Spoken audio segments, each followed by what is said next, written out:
You join me at the foot of the Malvern Hills on a glorious sunny morning, and we're here at Malvern for the 2018 Spring Flower Show.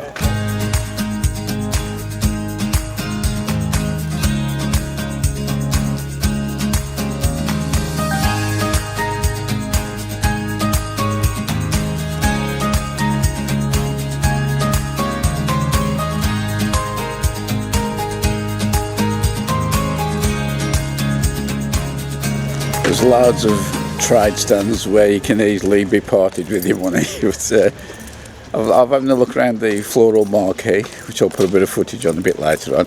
And there's also the trade stands, lovely greenhouses and that. And you can see from the styles and that, the variation, there's polytunnels. But there's one in particular, we'll go and have a look and a word with the chap, and I think you might recognise him.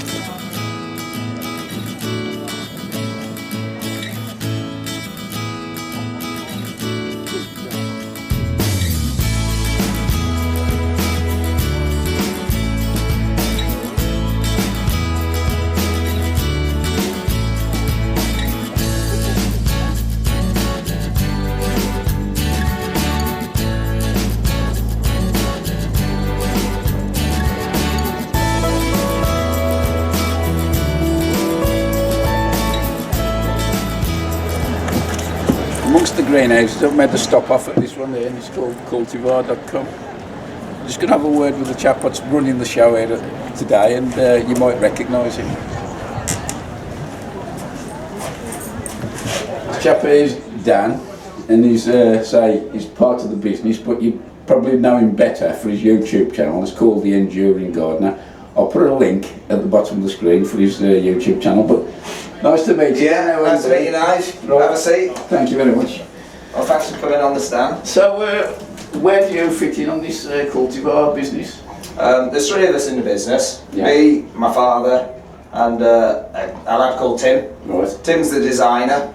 I'm in charge of sales and marketing, and my dad just cracks a whip and makes sure we're working hard. So, a lovely looking structure here, but what makes these unique apart from apart from the greenhouses? Well, our tagline is it's the most advanced greenhouse in the world. In what way is that? Well, first of all, when you look at the materials we're using, we could make a greenhouse out of cedar, Yeah. but we've chosen to use a modern sustainable wood with a 50-year guarantee. 50 years. And that's a brand called Accoya. Okay. And they take radiata pine, which is sustainable, so it's got green credentials, and they pickle it essentially. It's almost like a school kid who used to play with conkers, used to pickle them, makes them hard and they last longer.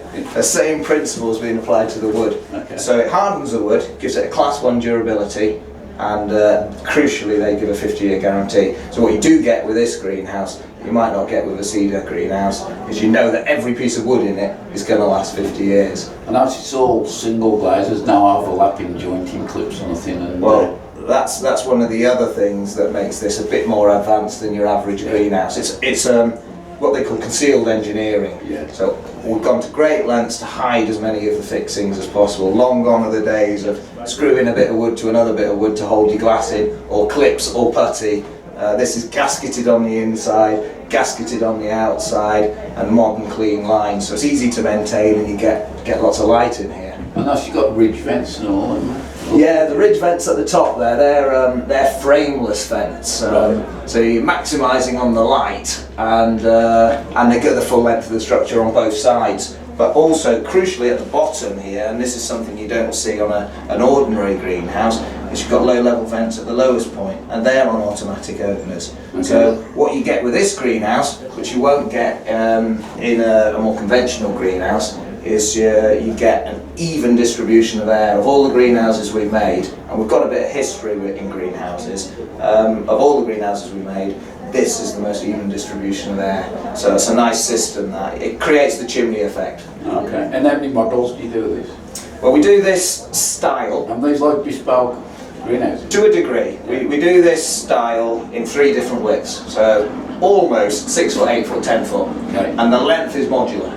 So you can have as long as you want. So yes, you can have a 10 by 100 foot or a 6 by 8. You can have it as long as you want it to stick there. Exactly, exactly. And the way it tends to work with greenhouses, not quite true, but the bigger you get, the cheaper they get. So what happens over time with the wood?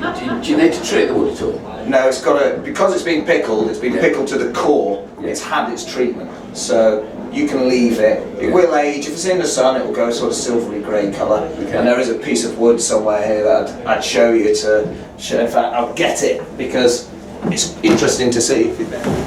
So this is a piece of Accoya that's been on our roof for about 18 months. Right. You can see it's silvered down in the sun, and that goes quite nicely with the aluminium. Oh yes. Over time. And you do all the machining then? We do it all, yeah. We've got.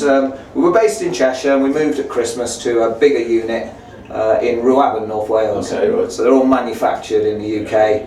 We've got a nice setup there. And when you on the side of the greenhouse, is that you sell it, or does that include erection and putting the? Well, fixings? our greenhouses are top end of the market, yeah. And most of the people want the full service. So the only thing we don't do is prepare a base. Right. But preparing a base is as simple as putting down a flat level pad or concrete footing. But then we would come and bolt it to that. Right. So thanks very much for your time then. No problem, always good to see you. Nice to see you, Dan, and I'm sure we'll bump into each other on YouTube somewhere. We'll see you on online and hopefully at some of the shows. The Enduring Gardener, check out his channel. Thanks very much.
While we was walking around the showground, I bumped into another couple of YouTubers.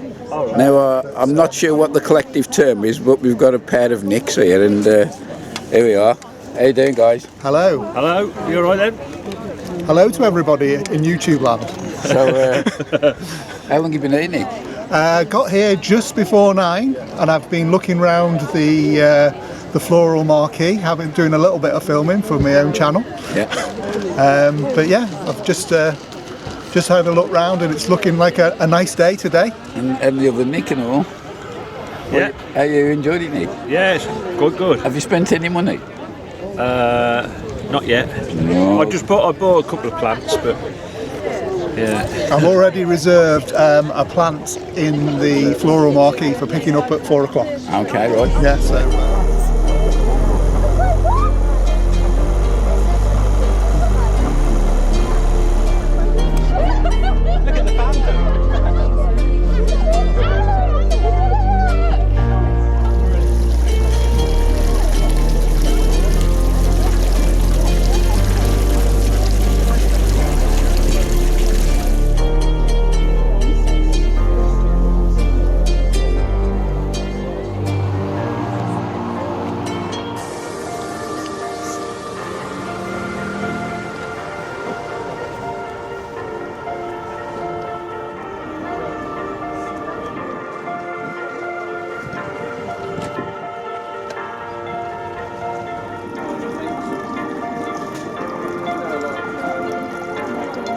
can help, Joe?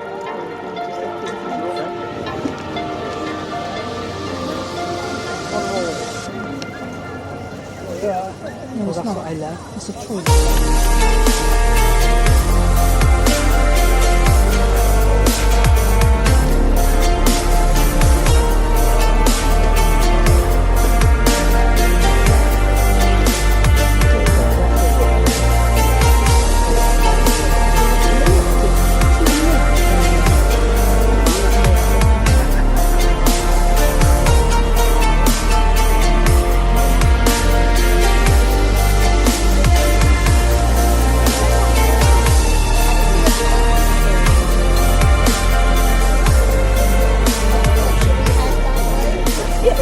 I shred all the bank statements and I use that as a top coating. Nice. Now they love that because they take all that shredded paper down, and funny enough they do like a mixture. They don't only want green stuff, they do like a mixture of cardboard and paper. Yeah. And then these small cardboard boxes. Inside the loo rolls? Inside the loo rolls, Yeah. brilliant. Don't use too many of them because the loo rolls are also used for the growing plants in. Okay. So you've got to be very economical with allotments. But they will digest almost anything. And again, the only thing you have to be aware of, don't eat too many lemons or oranges and add them to your compost, because that makes that acidic. Yeah. And that's not good. They will take a bit. Yeah. They'll tolerate a bit of onion, but they're not big onion eaters. They're not French worms with English and Welsh worms. So therefore they won't do that at all. But they will then digest anything. But the other secret of these things is because you've got a lot of 1,000 odd worms munching away in them, don't overfeed them. People got the habit of taking a lot of material, put a lot of material in, and then the material is rotting before the poor devils have chance to munch it. So only give them enough to keep feeding. Yeah. And as they get happy, they will lay lots of eggs. As they lay lots of eggs, they will multiply considerably. So the worm population there grows as well. So they will munch more compost and make more compost. So you look after the worm really well, it pay you back significantly. Where do you put yours? In the summer, they're down the bottom of the plot where they get the morning sun to get them up in the early. I want them up at 5:30 munching. I don't want them lying in bed snoring till about 8 o'clock. So and then I'll get them up early, and then by mid-afternoon there's some shade, and they're quite happy in the warm and the shade. And in the winter then, about the beginning of November, when the tomatoes are finished in the greenhouse, then they go into the greenhouse and they spend the winter in the warm, because I don't want these going to sleep. Other than that, they'll be on a plane to Costa for the summer, for the winter. I want them munching all winter, so if I keep them in the greenhouse, they will continue to produce me lots of compost for after Christmas for planting my plants in. So And they will. how much compost do you make out of your wormery? I got 3 worminies and I make 9 bags of compost per year.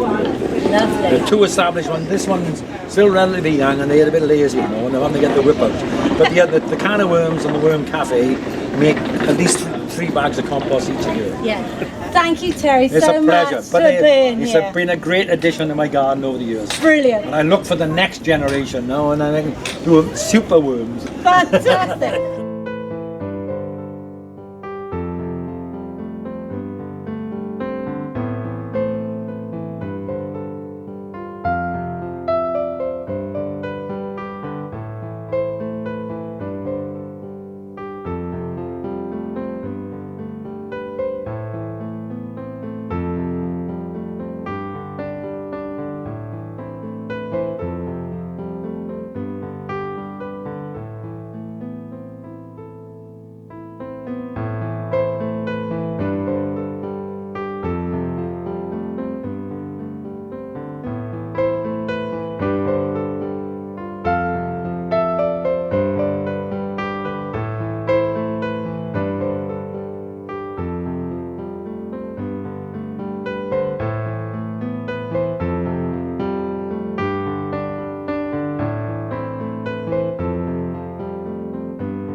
So that's about it.